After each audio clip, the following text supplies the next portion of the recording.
সবাইকে আসসালামু আলাইকুম। সবাইকে মাহে রমজানের শুভেচ্ছা জানিয়ে আজকে আমার ভিডিওটি শুরু করছি। আমি আজকে করে দেখাবো দোকানের চাইতেও বেশি মজাদার ডিম চপ, যেটা বাসায় খুবই সহজে আপনারা তৈরি করতে পারবেন এবং ফ্যামিলির সকলেই কিন্তু ভীষণ পছন্দ করবে। আশা করছি আজকের এই ভিডিওটি ভালো লাগবে, আর ভালো লাগলে ভিডিওটি শেয়ার করে দেবেন, চ্যানেলটিতে সাবস্ক্রাইব করে দিতে ভুলে যাবেন না। চলুন তাহলে শুরু করা যাক। আজকে ডিম চপ বানাতে এখানে আমার আলু পরিমাণটা বেশি লাগবে। এখানে আমি 4টি বড় সাইজের আলু সেদ্ধ করে নিয়েছি। এখন এই আলু থেকে খোসাগুলোকে ছাড়িয়ে আমি ভর্তা করে নিয়েছি। আর ভর্তাগুলো কিন্তু বেশি নরম করে করা যাবে না। এই আলুগুলোকে অতিরিক্ত সেদ্ধ না করাই ভালো, তা না হলে কিন্তু আলু ভর্তা করার সময় প্যাচপ্যাচে হয়ে যাবে।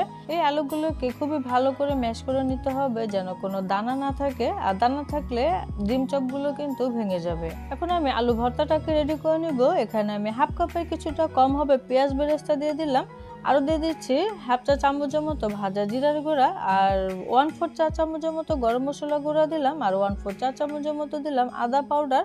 আপনার আদার রসটাকেও দিয়ে দিতে পারেন। এখানে আমি হাফ চা চামচের মতো চিলি ফ্লেক্স দিয়ে দিলাম, আর হাফ চা চামচের মতো দিয়ে দিচ্ছি লবণ। 1/4 চা চামচের মতো টেস্টি সল্ট দিয়ে দিচ্ছি, তো টেস্টটা বাড়বে। এখানে আমি হাফ চা চামচের মতো সাদা গোলমরিচের গুঁড়া দিলাম, আর 1/4 কাপের মতো দিয়ে দিচ্ছি ধনিয়া পাতা কুচি, আর 2 টেবিল চামচের মতো হবে পুদিনা পাতা কুচি দিয়ে দিলাম। এতে করে ফ্লেভারটা খুবই ভালো আসবে। সব কিছুকে খুবই সুন্দর করে মাখিয়ে নিতে হবে, তারপরে সেই আলু ভর্তাটা দিয়ে দিতে হবে। এখানে কিন্তু 2 কাপের মতো আলু ভর্তা হয়েছে। এখন এই মশলার সাথে আলু ভর্তাটাকে খুবই ভালো করে মিশিয়ে নিয়েছি। তারপরে এখানে আমি ডিম কেটে নিচ্ছি। আমি প্রথম থেকে 2টি ডিম খুবই ভালো করে সেদ্ধ করে রেখেছিলাম। এটাকে একটু শক্ত করে সেদ্ধ করতে হবে। তো ডিমটাকে আমি 4 ভাগে ভাগ করে নিচ্ছি। তবে আপনারা যদি চপটা বড় করে বানাতে চান তাহলে আস্ত ডিম দিয়ে বানাতে পারেন, বা অর্ধেক করে ডিম দিয়ে বানাতে পারেন। তবে আমি একটি ডিমকে 4টি পিস করে নিয়েছি, আর এই 2টা ডিম দিয়ে কিন্তু আমার 8টি ডিম চপ হয়ে যাবে। এখন এখানে আমি একটি ডিম নিয়েছি, ডিমটাকে একটু ফেটিয়ে নিতে হবে। তো ডিমের সাথে আমি 1 টেবিল চামচের মতো দুধ দিয়ে দিলাম, এতে করে ডিমের লিকুইডটা বাড়বে।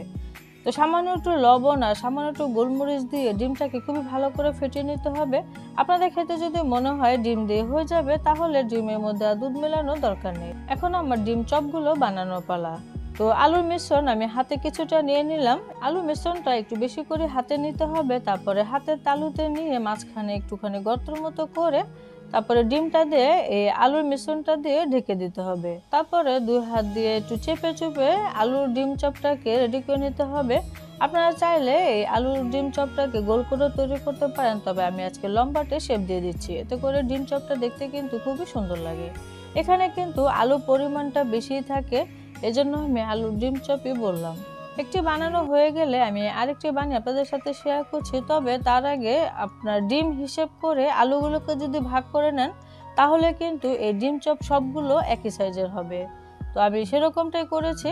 তো আমি আরেকটা বানিয়ে আপনাদের সাথে শেয়ার করলাম। ঠিক একইভাবে আমার সবগুলো ডিম চপ বানিয়ে নেব। তো উপরে ফিনিশিংটা কিন্তু খুবই সুন্দরভাবে দিতে হবে, তা না হলে ডিম চপ ভাজার সময় কিন্তু ফেটে যাবে। তো আমার ডিম চপগুলো কিন্তু রেডি হয়ে গেছে। এখন এই ডিম চপগুলোকে ফেটিয়ে রাখা ডিমে কোট করে নিতে হবে। তো একটি করে দিয়ে এভাবে চামচ দিয়ে একটুখানি উল্টে পাল্টে নিতে হবে, যেন এই ডিম চপগুলো সুন্দরভাবে কোট হয়ে যায়। ডিম চপগুলোকে এখান থেকে উঠিয়ে আমি সরাসরি ব্রেড ক্রাম্বসে দিয়ে দিচ্ছি। তো তারপরে এটা ব্রেড ক্রাম্বস দিয়ে ভালো করে কোট করে দিতে হবে। তো আপনাদের হাতের কাছে যদি ব্রেড ক্রাম্বস না থাকে, তাহলে বিস্কিটের গুঁড়া দিয়েও কিন্তু এই কাজটা করে নিতে পারেন। এভাবে হালকা একটু চেপে চেপেই আমি ডিম চপের মধ্যে ব্রেড ক্রাম্বস লাগিয়ে নিয়েছি, এতে করে খুলবে না। ঠিক এই পর্যায়ে এসে আপনারা এই ডিম চপগুলোকে ফ্রোজেন করতে পারেন। নর্মাল ফ্রিজে 3 থেকে 4 দিনের মতো ফ্রোজেন করে রাখতে পারবেন, এবং ডিপে রাখলে আপনারা 1 মাসের মতো রেখে খেতে পারবেন। আমি এখন এগুলোকে ভেজে আপনাদের সাথে শেয়ার করছি। তেলটাকে মিডিয়াম গরম করে তারপরে ডিম চপগুলোকে ছেড়ে দিতে হবে। আর এই ধরনের আলু যে নাস্তাগুলো হয়, সেগুলো ডুবো তেলে না ভাজাই ভালো। তো এরকম কম তেলে ভেজে নিলে আর ভেঙে যাওয়ার চান্স থাকে না। তো এরকম ডিম চপটা অর্ধেকটা তেলে থাকবে আর অর্ধেকটা উপরে থাকবে। তো এরকম হিসাব করে আপনার তেলটা দিয়ে দিবেন। তারপরে নেড়ে চেড়ে আমি ডিম চপগুলোকে খুবই সুন্দর একটি কালার আসার আগ পর্যন্ত ভেজে নিয়েছি। তো দেখে নিশ্চয়ই বোঝা যাচ্ছে আলু চপগুলো কিন্তু ক্রিস্পি মনে হচ্ছে। তো এখন এই পর্যায়ে তেলটা ঝরিয়ে নামিয়ে নিতে হবে। আর বাকি সব ডিম চপগুলো আমি ঠিক একইভাবে ভেজে নিয়েছি।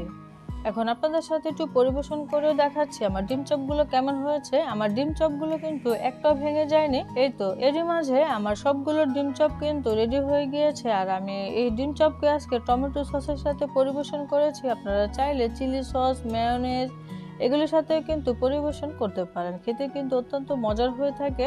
তো আশা করছি আজকের রেসিপিটি আপনাদের কাছে খুবই সহজ মনে হয়েছে এবং খুবই সহজে করে দেখানোর চেষ্টা করেছি। তো ভালো লাগলে ভিডিওটি অবশ্যই শেয়ার করে দিবেন এবং নিজেরাও চেষ্টা করবেন। আর তৈরি করলে কিন্তু কমেন্ট করতে ভুলবেন না। তো আশা করছি এই রমজান মাসে ইফতারিতে আপনারা অবশ্যই চেষ্টা করবেন। সবাই অনেক বেশি ভালো থাকবেন, সুস্থ থাকবেন আর আমাদের জন্য দোয়া করবেন। আজকের মতো বিদায় নিচ্ছি। খোদা হাফেজ।